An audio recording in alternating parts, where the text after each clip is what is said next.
We are halfway through the 2023 hurricane season, and it's been pretty quiet so far. But we haven't really reached the peak of the season, and the tropics have been getting more active in the past few weeks. Today, I'm going off the radar with two legends in the broadcast meteorology world. We'll have a lively discussion about everything from hot ocean temperatures to the use of drones in hurricane forecasting. We'll be diving into the second half of hurricane season, exploring the factors that fuel these storms and the ways technology is revolutionizing our ability to track and understand them.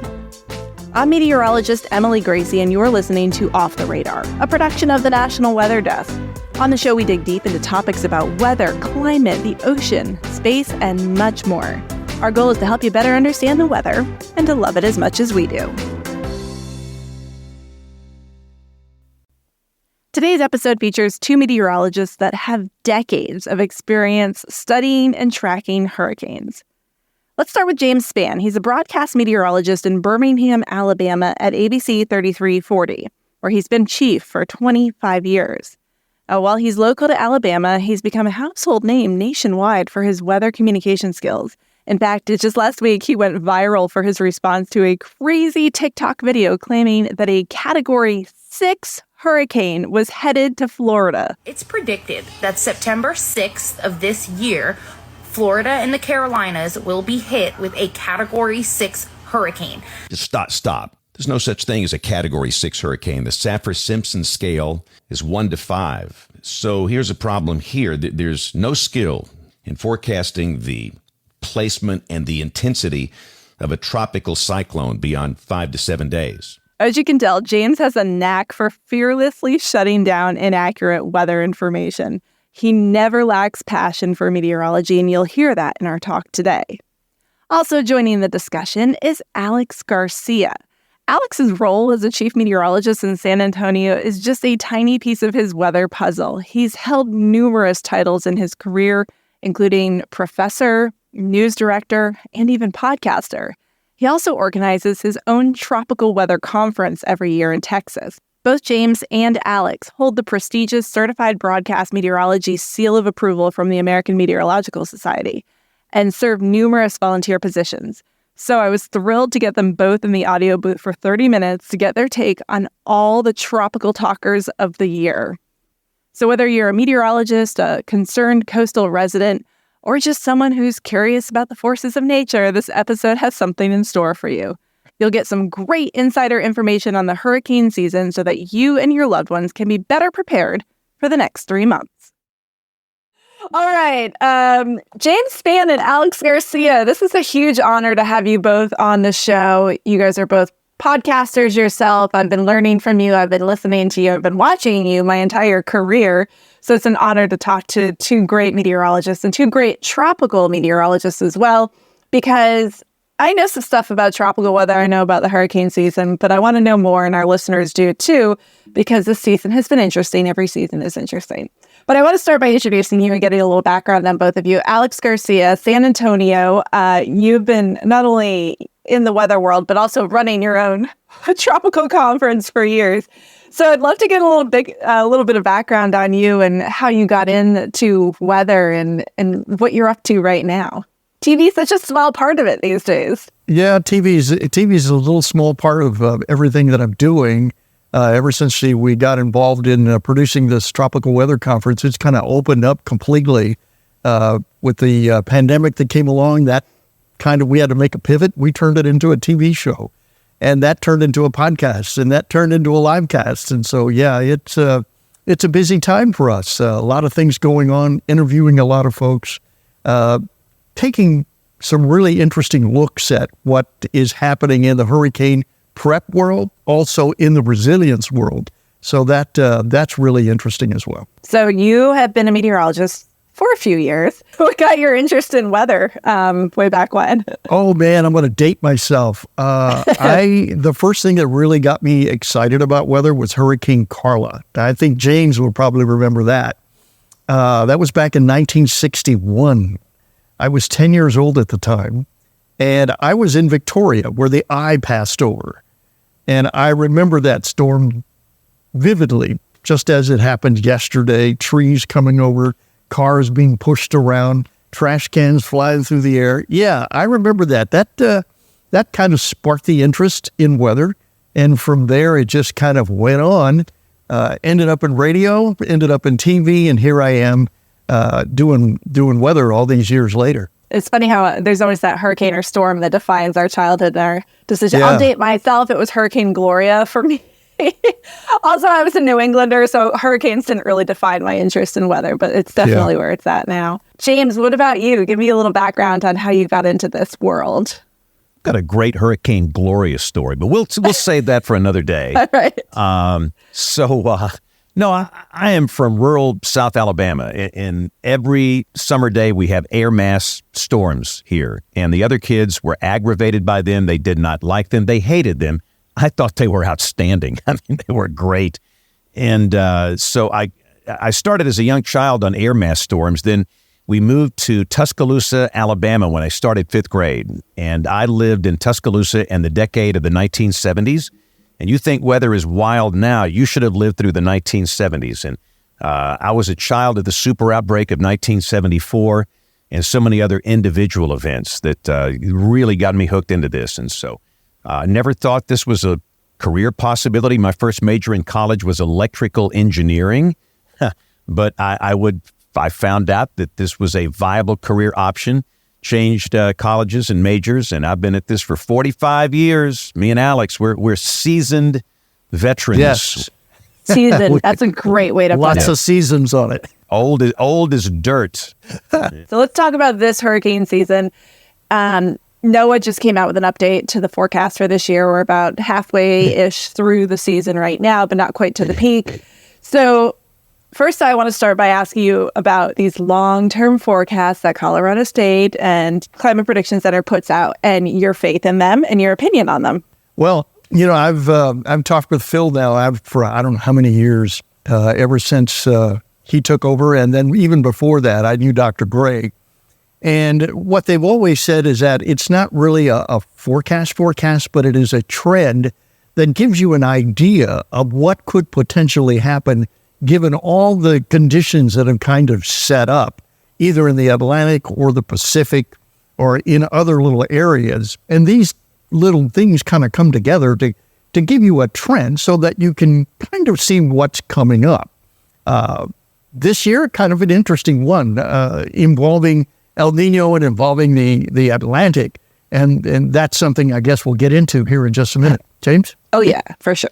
Well, and again, I like Alex. I knew Bill Gray and I know Phil. They're brilliant, absolutely brilliant. I learned from them. And this is your group at Colorado State. And obviously over the years, so many directors of the NHC and folks that work there and folks that work within NOAA that put these outlooks out. I don't have a negative thing to say about the outlooks. The problem I have with them is, what do people do with this information? Let's say that you live in New Orleans, you live in Fort Myers, you live in Pensacola, you live in Panama City Beach. And here we are, it's April, and we get the seasonal outlooks, and all the media goes crazy, and we're going to have an above average season, or we're going to have a below average season. What do they do with this information? You have to be ready every single year. And how many times have we said this, Alex? All it takes is how many? One. Just one. One. And if there's just one major hurricane in the Atlantic Basin, and if by chance that strikes a major metropolitan area on the coast, you've got to be ready. And I'm afraid that some people will hear, oh, it's going to be a light season. It's El Nino, and we don't have to worry about it this year. So my question, it's mainly a social science question, is what do end users, the people, do with this information? So I think as communicators in meteorology, we have to be really careful and explain that. This is just a guideline, and it's some thoughts to maybe help you get ready, but you got to be ready one way or the other. Yeah, that's the big thing. No matter the season, you always be prepared. It's almost like a 10-day forecast. I think people want to see it regardless of the accuracy. Exactly. Oh, some people buy these, they'll install these crap apps on their phone where you get a 45-day forecast. Yes. And again, nothing on the entity that puts that out. I'm not condemning anybody, but let's be real. It's a fantasy. It's a farce. And some people actually think that there's some value to that. So, yeah, you have to be very careful with information that goes in the world beyond 7 days. Okay, so let's move on to something else making news right now, which is sea surface temperatures that are 100 degrees. So can you guys address, first of all, the legitimacy and the role this plays in hurricane season, as well as kind of why this is happening with El Nino? Yeah, we just had a show a couple of weeks ago with Brian McNulty, and we brought that same question up to him. You know, what's this 101 temperature down in Florida? And he said that's kind of suspect because of where that sensor is. It's in an area where the water is really still. It's not moving. It's in an area where the potential for the water to heat up abnormally like that in a small area, it's possible. So the rest of that region likely was much cooler than that. 90s, but much cooler than that. I follow David Searden. He's the Florida State climatologist, and he has a very interesting Twitter account. And of course, the media, they're going to jump on that. The sea surface temperatures are 101 degrees. Yeah. Unbelievable. And they don't give any context to this information. And even the Florida State climatologist is saying these are very shallow little spots, and you get these little warm eddies that come through here, and that's not really a sea surface temperature. That's not what that is. So that's not what you need to focus on. If you're looking to read something into the hurricane season, you need to look at the entire basin. And of course, it's warm. There's no doubt about that. It's warm. It's El Nino. But yeah, I would raise a red flag with those 101 degree ocean temperatures. Yeah. And the primary area that you're going to be looking for is the main development region. It's in that long area right off the coast of Africa, coming all the way back over just south of the Caribbean. That's where you really want to look for the heat to get these storms developed, because as these little tropical waves come off the coast of Africa, this is the area that they're going to get into, and that's where they're going to be looking for the heat. That little area off of Florida, not really representative of what's out in the Atlantic basin. Okay, so let's talk about fun new tools when it comes to hurricane tracking. It seems like there are a lot. Maybe it's just me, but I every day I think I keep hearing about something new and fun and interesting. And the change it's kind of created in hurricane forecasting and our ability to be more precise, perhaps, to really shrink that cone. Sail drones, any thoughts on sail drones? That's interesting. Alex owns 5 of those things. Yeah, he should know. We do. We've got... Really? No, not really. We interviewed that guy who put the sail drones out there, and they're just getting that thing started. And they're just getting a few little areas where it's there. So while it's an interesting concept and an interesting idea, they've still yet to really put it into real use. But it's potential, They're so much bigger than I thought they were. I saw one next to a boat the other day. I guess I thought they were really small, but they're huge. Oh no, they're pretty big. Yeah, they're pretty big. They've got to be able to survive if they're going to put them into the path of a storm and get them into the storm and try to get some data with these waves. You're looking 20, 30, 40-foot waves once the things get going out there in the middle of the Atlantic or even in the Gulf of Mexico. The waves can get pretty high. So you've got to have a device or a vehicle that's going to be able to navigate those things and stay in one piece. The $59 Amazon.com drone will not serve this purpose well. I mean, not well at all. It won't work. Those things don't survive a day. The biggest problem we have, it's the lack of real-time upper air data. I mean, that's the problem. Yeah. And as we look at modeling, I'm just telling you, that's the biggest issue that we have. If we don't have adequate data to go into these, you're not going to have adequate output. And these hurricanes are developing out in the middle of nowhere. As Alex talks about, the MDR, you don't launch balloons out there. And you get some satellite data, and you get aircraft data, and you get a little data from time to time, but I'm talking real-time upper air data. And until we as a weather enterprise can figure out a way of doing that, then we'll struggle with forecasting placement and intensity. But I think that the drone technology is great. That's a great start. And I love this next generation. I think the younger generation that's in college now, I think they're brilliant. They're hard workers. They're really smart. They understand the limitations. And I'm optimistic that they'll come up with some solutions. And it's the same for forecasting here in the mid-latitudes, inland.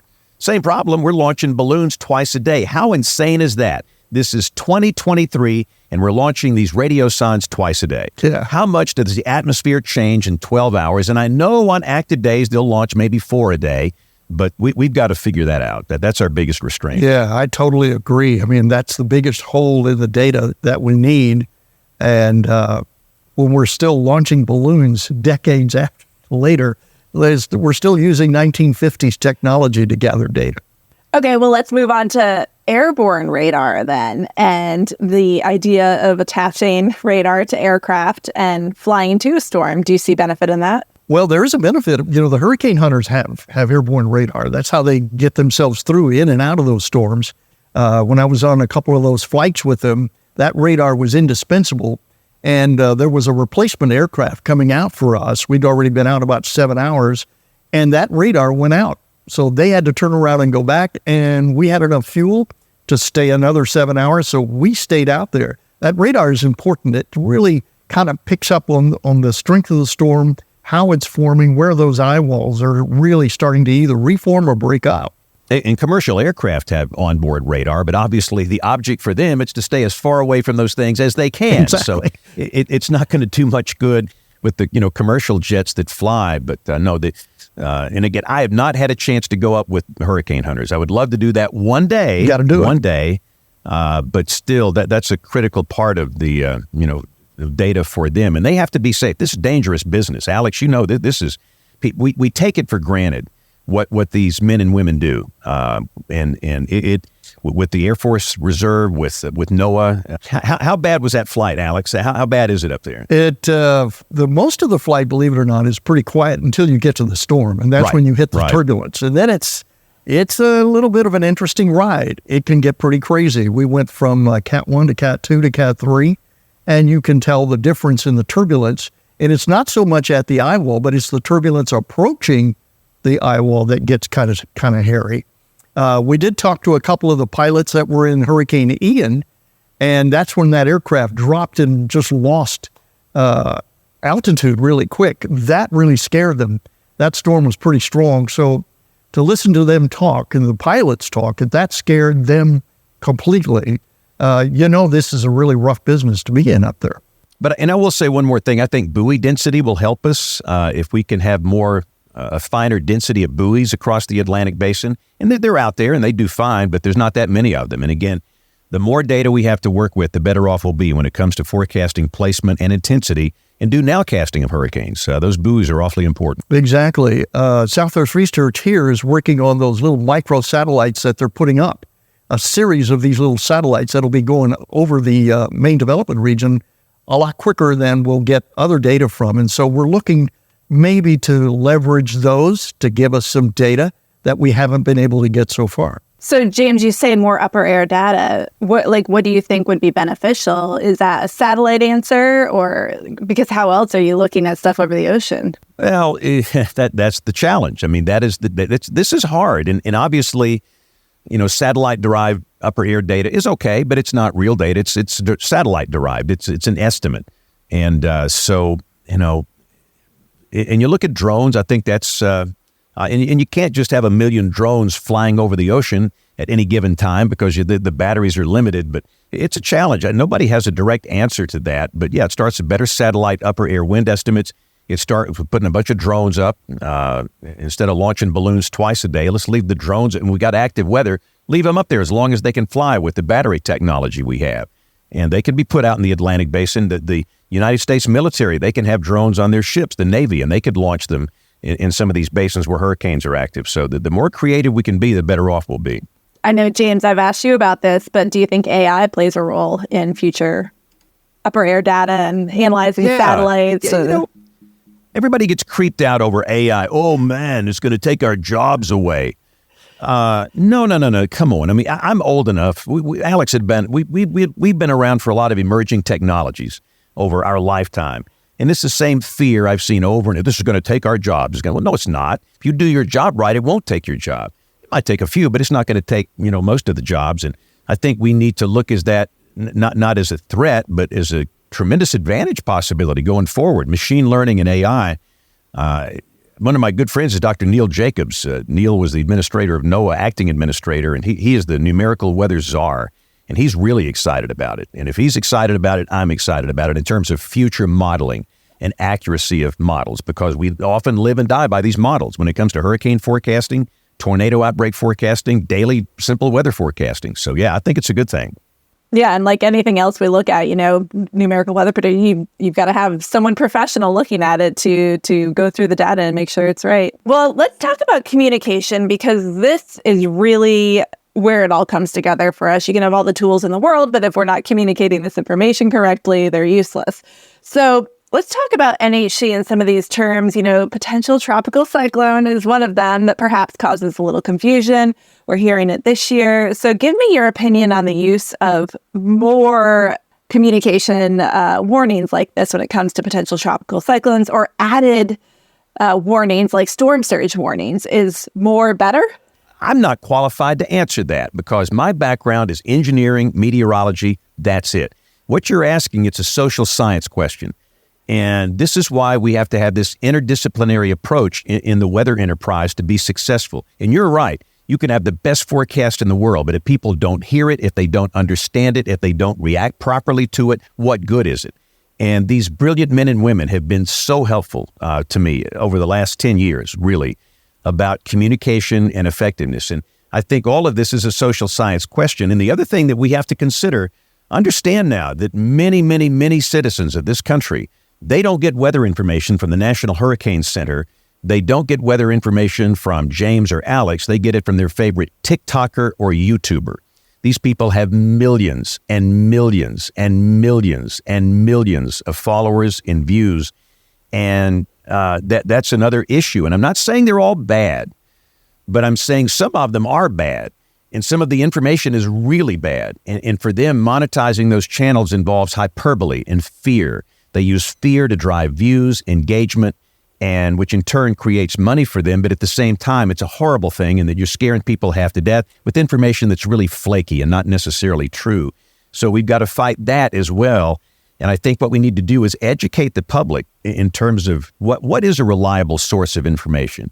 And I think it starts with the National Hurricane Center. It's got to start there. You've got to have a baseline, and that's the baseline. In this ocean of weather information, go find them first, and then go find somebody that you trust that preferably is where they might have a seal, a certification from the AMS, one of our professional societies. That's an important thing going forward as well. And again, I'm not down on all the TikTokers and the YouTubers. Some of them serve a very good purpose, but some of them are really diluting the amount of good quality information that people get. But all of us, all professional meteorologists, have to understand the way people consume media. We have to be there for them when they need us at their convenience with good, reliable information. And they'll find us and they'll follow us. I totally agree with that. I mean, that's the problem being is that it's social media, and there's a lot of social media meteorologists that aren't, and we have them here in Texas as well. And that is a big topic that when we have the conference, we bring in some social scientists and we talk those topics over. We talk about communication, how to best communicate what we see in a trustful manner to those who are watching, so that they'll take what we say as reliable as opposed to the TikToker that's their favorite guy. I'm curious, do you all talk to your viewers, and what do they think? What do they think about added communication? What do they think about terms like potential tropical cyclone? Does it scare them? Does it add to the fluff for them, or is it beneficial? Well, here's my deal. I hang out in Walmarts and Dollar Generals where real people are. That's where they are. Every summer when I get interns in here, where do I take them? The Walmart in Adamsville, Alabama, a working class part of the city. It represents the best cross-section of people we serve. You don't need a $100,000 research project. Go down to the stinking Walmart in Adamsville and talk with people and ask them these questions, and they will be honest with you, because it doesn't matter what we think or what, anybody within the weather enterprise thinks. It matters what the end user thinks in terms of, the quality information. That's a product that's a little confusing, because most of us will say PTC 7, PTC 6, PTC 4, PTC 2. They don't know what that means. And we have to be cognizant of that and communicate that in a very clear, concise manner. And Alex is probably a whole lot better at it than I am. But I would say that there is some confusion, and they still are confused over Invest numbers. Yes, they Invest are. 96, Yeah. Invest 93, Yeah. Invest 94L.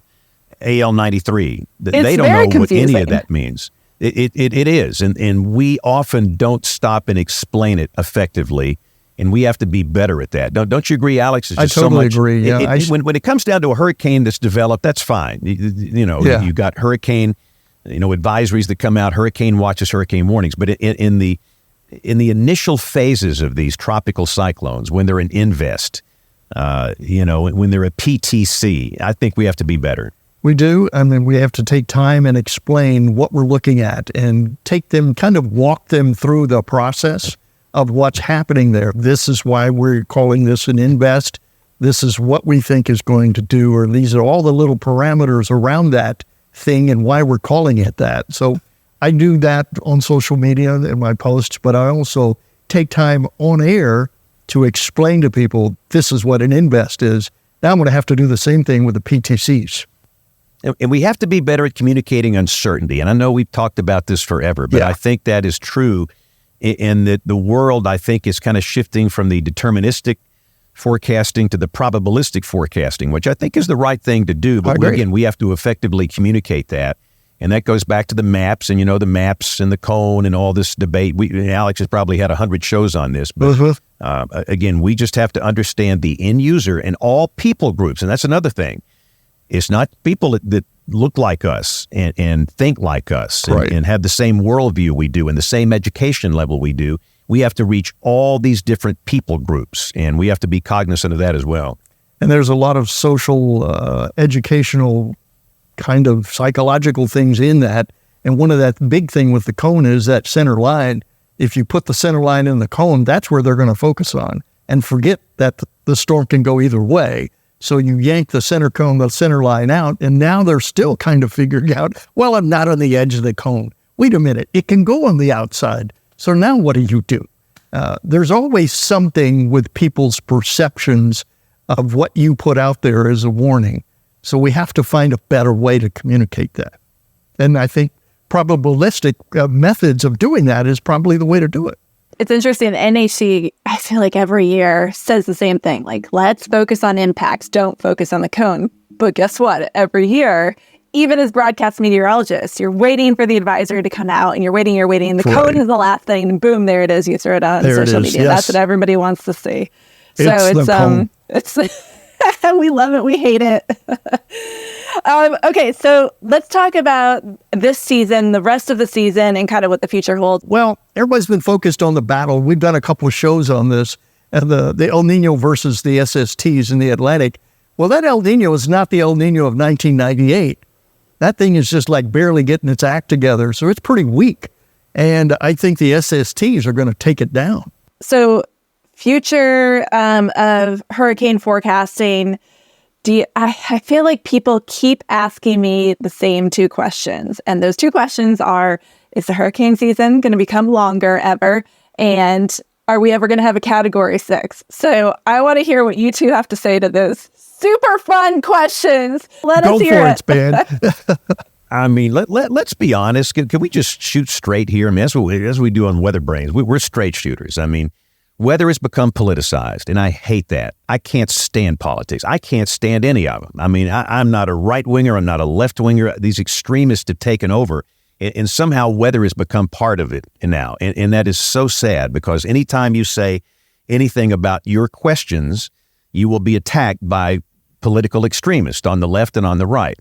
And that's why so many of us don't want to talk about stuff like that, because you were just attacked, brutally attacked, threatened. Because it involves climate, and that you say that word and all of a sudden it's politicized. And I hate that. It's a very interesting subject. I do think, Alex, the one thing that for sure NHC has started doing outlooks on May 15th, right? Yeah. That has happened. It's happened because we've always had these little things that kind of pop up. They just haven't really extended the season. So I can see that happening. Yeah, and I don't think the season is going to change. And the other thing, too, I think the Saffir-Simpson scale at some point will change. And again, Alex has done 5,000 shows on this topic. Yeah. And does it really effectively communicate the danger to the public on the coast?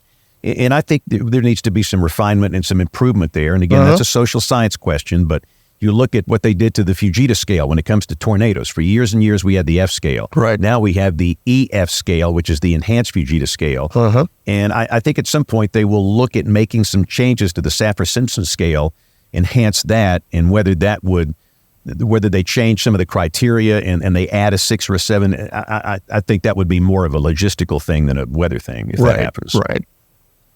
Yeah, sounds good. Before we go, I want to ask you both really quick, highlight of your career so far. Being on this show. Yeah, why not? See, Alex, you knew that's what she wanted us to say. Exactly. So. We're here to have fun.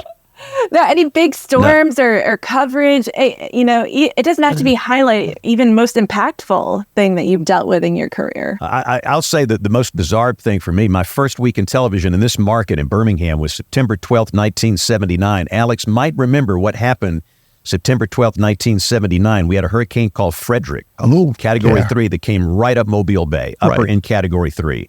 And they sent me down there. I thought they were trying to kill me. Because back in those days, we had very primitive information, no satellite trucks. They wanted me to find a working phone to get a phoner back. But that was my first week here. But in terms of my career, the most impactful event was a tornado outbreak that occurred April 27, 2011.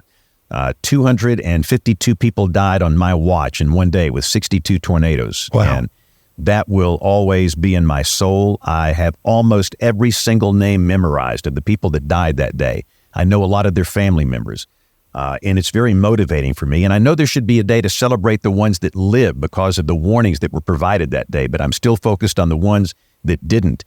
And so out of all, and I've done, like Alex, we've been here since World War I, but I'd say Hurricane Frederick and the April 27th thing, those are two of the most memorable ones for me. Yeah, for me, it's a lot of flooding. I mean, there's a Comfort flooding, there's a 98 flooding that totally inundated San Antonio and took our little Guadalupe River that's normally about 70, 80 yards wide and turned it 7 miles wide and sent it down to the coast. There's Hurricane Harvey that came up on the coast and just totally stopped 20 miles from San Antonio and left us dropless, but yet 40 miles out, there was 30, 40, 60 inches of rain up in the Houston area. So those big things, all those tropical storms, all the flooding, in particular here in San Antonio, those have been my big events. Now, we've had a tornado or two come through here, and we had one that came right up through Kelly Air Force Base, hit the base there, split a hangar in half, flew right on across, hit the VA hospital, jumped over that, took out a Whataburger, and it's like, wow. Yeah, we've had everything here. It's even snow in 1985, 17 inches worth in San Antonio. Wow. Now, imagine how that hit the city. There were people snow skiing on the loop. Hey, Alex, I was in Dallas during that deal. Dallas didn't get that much. No. I mean, it was all down there. It was all down here. There were people snow skiing on Loop 410. It was crazy. It always amazes me how meteorologists have the capability in their brain to have the dates and years right on so many weather events. You're imprinted. No, it is imprinted in our soul here. What happened yesterday? I have no idea. Now, what year was Gloria? Remember, Emily? What year? 85? Yeah, but we're talking about the magic mid-'80s. That was... But my quick story on Gloria, I was working at Channel 4 in Dallas, which at the time was a CBS channel, and I was the chief meteorologist, and I got a call at 11 o'clock that morning from the news director. He said, "You got a live shot today." And I said, "Great, where is it?" And he said, "The National Hurricane Center." I said, "Yeah, right, where is it?" And he said, "The National Hurricane Center." Back in the 1980s, TV stations had money to burn. Yes. They were making so much money.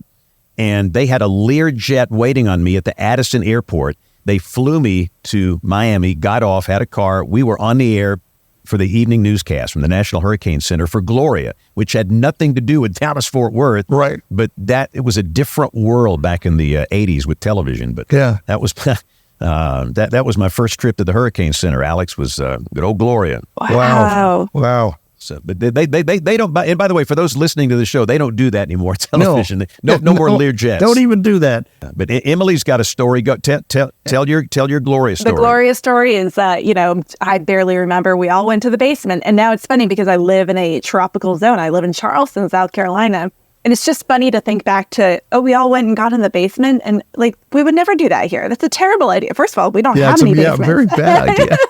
But at the time, I guess we were probably more scared about trees falling on us than we were about flooding. So, yeah. Guys, thank you so much for your time. This was a lot of fun and very enlightening. It was great to get your opinion on a lot of this stuff. And can't wait to see what the rest of the season holds. Anything else you want to add before we go? No, just get ready. All it takes is one. Yeah, and hurricane season runs until the end of November, okay? Don't write it off yet. Yeah. Don't write it off yet. We sure learned that last year. It's just getting started. I mean, we're getting ready to get in the hot spot. As soon as we hit August 20th, we're ringing the bell. Off the Radar is a production of the National Weather Desk. Make sure you're following the show on Apple Podcasts, Spotify, or wherever you listen to podcasts. New episodes published every Tuesday. If you know anyone that loves weather and hurricanes, please share this episode with them. Also, find us on social media. Our daily broadcast streams live there every weekday morning at 9 a.m. Eastern Time. We'd also love you to rate and review us on Apple Podcasts and Spotify. Let us know what you think of the show. Give me some feedback for future episode ideas. Special thanks to James Spann and Alex Garcia for joining me in this episode. I'm meteorologist Emily Gracie. Make it a great day.